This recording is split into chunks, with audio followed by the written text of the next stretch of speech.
অস্থির হওয়ার, অধৈর্য হওয়ার কোনো কারণ আছে বলে আমাদের জানা নেই। প্রিয় ভাইয়েরা, আমার সহযোগিতা রেজানুল হাবিব রফিক ভাই আমার বন্ধু বলেছে দল আসলে কি দেয়। আমরা দলের জন্য, সাধারণ মানুষের জন্য কাজ করি। এর ভিতর থেকে নিজেরা আমরা কষ্ট করে, কায়িক পরিশ্রম করে হয়তো একটু সুবিধা দল থেকে নেওয়া যেতে পারে। এর বাইরে বিগত এই 3 মাসে কি এমন সুযোগ সুবিধা এসেছে যেটি আমরা নিয়েছি, আপনাদেরকে দিতে পারিনি। আমাদেরও মনে অনেক কষ্ট আছে ভাই, একটু ধৈর্য ধরেন।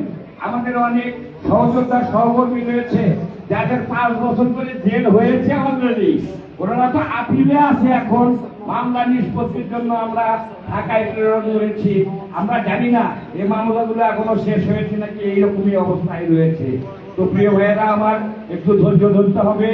আমরা আগামী নির্বাচনের বৈতরণী পার করতে চাই। বিভিন্ন ইউনিয়ন পর্যায়ে, পৌরসভায় আমরা নির্বাচনের জন্য মানসিকভাবে প্রস্তুতি গ্রহণ করি।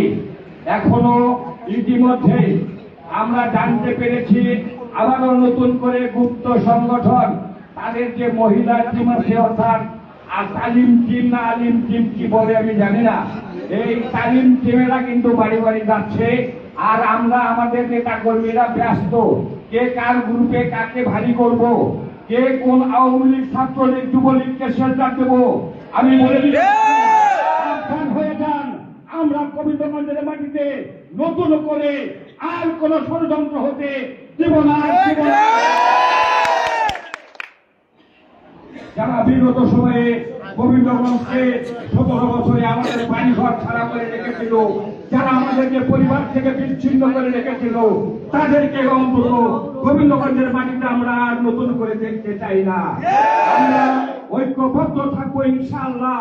এবং আগামী এই স্থানীয় পর্যায়ে নির্বাচন, বিশেষ করে উপজেলা, পৌরসভা এবং 17টা ইউনিয়নে নিরঙ্কুশ ভোটে আমাদের প্রার্থীগুলোকে আমরা যেন বিজয়ী করে আনতে পারি, সেটা ঐক্যবদ্ধ থাকে ইনশাআল্লাহ।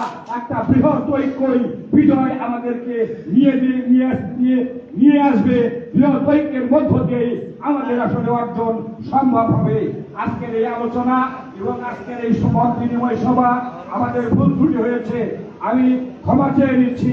আমাদের প্রিয় ছোট ভাই মুন্না চাষার সংগঠন করে, চাষার একটা গুরুত্বপূর্ণ সংগঠন, লোভের এসেছে।